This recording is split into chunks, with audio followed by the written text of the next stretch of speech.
Alright, so today I want to introduce you to the Sunglow ball python. The Sunglow consists of two recessive genes, the albino and the ghost. And as a matter of fact, when I first ran into the Sunglow, I actually thought it was a mistake. I was over on morphmarket.com looking through all the ball python combinations, and someone had listed a Sunglow, and you may be familiar with the Sunglow boa constrictor. It's one of the more popular combinations in boa constrictors, and when I first saw that over there, I actually thought someone had misclassified their boa constrictor as a ball python. So I actually clicked on the link, and sure enough, up pops a ball python with a combination of the albino and the ghost. And I'd say it's not really a very popular combination. As a matter of fact, there's only one double het here in the United States. If you actually go over to the European website, there's just a handful of them. It's a pretty interesting combination. And I was actually looking at some of the people working with the Sunglow, and apparently the addition of ghost to the albino really enhances the color and the intensity of the albinos. It's one of those combinations that most people wouldn't even kind of consider, because, you know, a lot of times the ghost kind of fades things out, and you think if you actually mix that with the albino, you wouldn't get that much of an effect. But come to find out, you actually get quite a bit of an influence mixing the ghost with the albino. So today I want to jump over the internet, and I want to show you the ins and outs of the Sunglow ball python. Alright, so I'm going to jump over here on morphmarket.com, and I want to start with this snake right here. This is an albino, and the albino is one of the most visually dominant genes in all of ball pythons. You can actually mix almost any other gene with the albino, and you pretty much always end up with a yellow and white snake. Nothing can really break through the yellow and white, although you can add genes where you can pretty much end up with an all-white snake, or on the flip side, you can actually work certain genes in to end up with a solid yellow snake, but you really can't break through either the white or the yellow. And most of your albinos will have the bright red eyes. That's usually a key that you have albino in your combination, that you'll have really bright red eyes. So there's nothing that you can really add to the albino that I've seen to change the eyes from a bright red color to any other color. So it's kind of the eyes that give away that if you have albino in the mix. So here is the ghost. So you mix the ghost with the albino to make the Sunglow. And the ghost is kind of interesting. A lot of times what the ghost will do is it'll kind of wash out the snake. It kind of reduces the contrast. It almost gives you a creamy look to the ball python. In a lot of cases, it almost looks like the ball python is starting to go into shed. That's kind of the look that the ghost does. And the ghost can be pretty variable. I've actually seen some ghosts that look almost like a normal ball python as far as the color. Some of them have a little bit of orange like this. Some of them are really bright orange. And I've actually seen some ghosts that are really bright yellow too. It can really vary as far as the color of the ghost. So here's what happens if you take the ghost and you work it into the albino. You get the Sunglow. Take a look at this thing. This thing is so bright. I just cannot believe it. And sometimes pictures are kind of hard. If you actually come over here and start looking at some of these Sunglows, I've actually seen some people that they say it's really hard to capture what the Sunglow really looks like on a photograph, versus if you actually see it in person and compare it side by side with just a normal albino. And if you actually take a look at this, you can definitely tell it brings in a lot more yellow. I've actually heard a lot of people working with the Sunglow say that it brings in more of a yellow color, and a lot of times it'll actually increase the contrast. And on this one, it almost looks like it's giving it like an iridescent sheen to the side of it, which is pretty wild. It's like a really intense albino. Pretty interesting effect.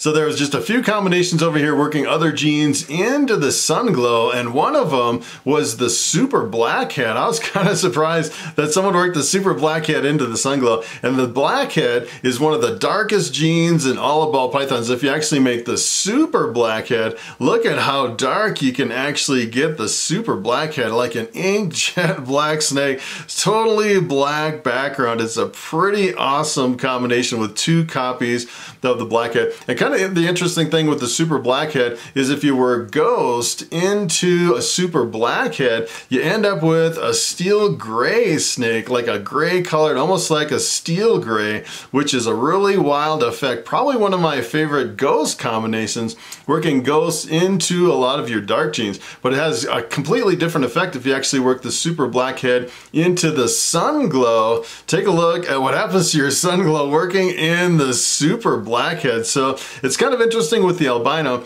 If you work any of the dark genes in with albino, essentially what it does is it reduces the amount of yellow and brings out a lot more of the white. And I've actually noticed in a lot of your combinations with the dark genes, sometimes it'll actually turn a lot of the yellow more of an orange color. And in this case, it seems like working in ghost, it turns it even more orange in this combination, which is a pretty amazing combination. So if you actually look at this, this is a pretty hard combination to hit. This is the super blackhead, which is 2 copies of the blackhead, 2 copies of the albino, and 2 copies of the ghost. I'm actually surprised that this actually sold for just 1,400 euros.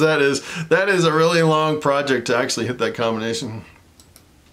So I actually came over here on the Genetic Wizard to plug in the odds for hitting the super blackhead Sunglow, which is kind of crazy. So if you actually, pretty much the way you would do this is you take something like an albino and you'd breed it to like a blackhead ghost, and you'd end up with a blackhead that was double head for albino and ghost, and you'd have to actually produce 2 of them and then breed those 2 together. If you actually look down here at the results, as far as what you get to actually make that combination, take a look at this. All the way down here at the bottom, you'd actually have 1 in 64 odds to hit the albino ghost super blackhead. As a matter of fact, if you're actually getting about 6 eggs per clutch, it would take you 10 years to produce that combination. That is pretty wild to actually be on a project that long and hit the super blackhead Sunglow.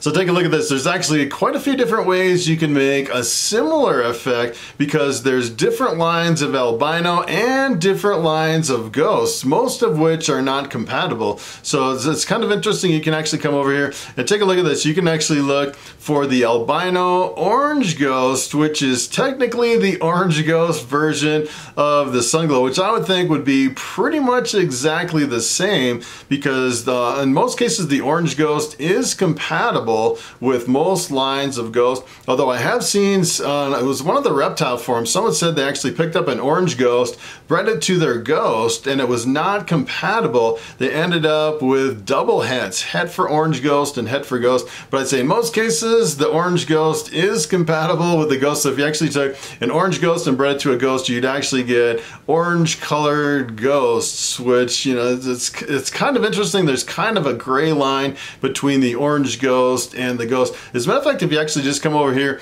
and look for ghosts, a lot of your ghosts, just the ghost by itself, they're actually really orange. I think the orange ghost is kind of a spin-off of the really orange line of the regular ghost, but in some cases they're not compatible. But there's a whole bunch of different ghosts. So I'd say over here in Morph Market, pretty much the most popular are the orange ghost and the ghost, and there's actually the green ghost, which is not compatible with either one as far as I've heard. There's also a butterscotch ghost. There's a few minor ghosts that aren't actually listed over here on Morph Market that some people have been working with that are not compatible with the orange ghost and the ghost. So that's one of the things you really have to pay attention to.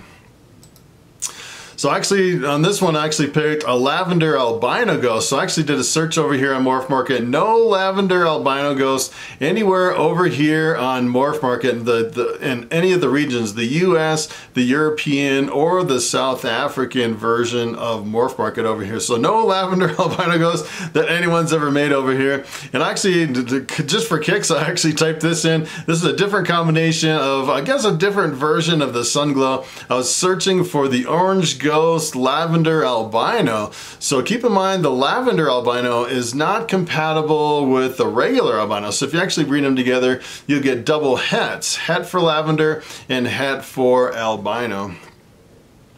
So I actually did find one over here that's similar to the orange glow. That is actually the caramel glow. I actually found, I think there was like 80 or 90 caramel glows over here on Morph Market, and that is the combination of the caramel albino and the ghost, which is kind of an interesting combination. Look at how beautiful this thing is. Probably one of the best combinations with the caramel albino that I've actually seen, and it seems like one of the most popular combinations as far as a pseudo Sunglow, I guess you could call it, like the caramel version of the Sunglow. I actually pulled this one up over here. I found a few of these, which is kind of interesting. This is actually the caramel albino with the orange ghost, which really gives a lot more orange in a lot of your combinations. Didn't find a whole lot of these over here. This is like the, I guess you'd call it the orange caramel Sunglow or something like that. Kind of an interesting combination, but let me tell you, this is actually not compatible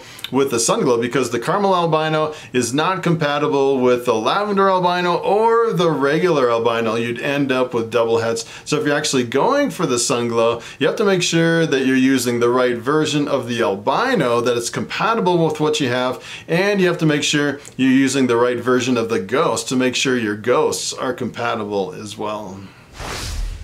Alright, so it is time for the question of the day. And Michael Ross asks, what's the best pied combination to make an emoji pied? And that is a very good question. So essentially what an emoji pied is, it's a pied ball python with a smiley face on it. And I actually did a video and I pulled up a whole bunch of different emoji pied from Morph Market. I searched for hours and hours. I think I pulled up a couple dozen emoji pieds, every single one that I could find over there. And I'd say probably the majority of the emoji pieds that I actually found was the combination of the pied and the leopard. It seems like if you add leopard to the pied, you have a higher probability of getting a smiley face on your pied ball python, which is kind of an interesting effect. So that is pretty much it. Thanks for watching, and I will see you in the next video.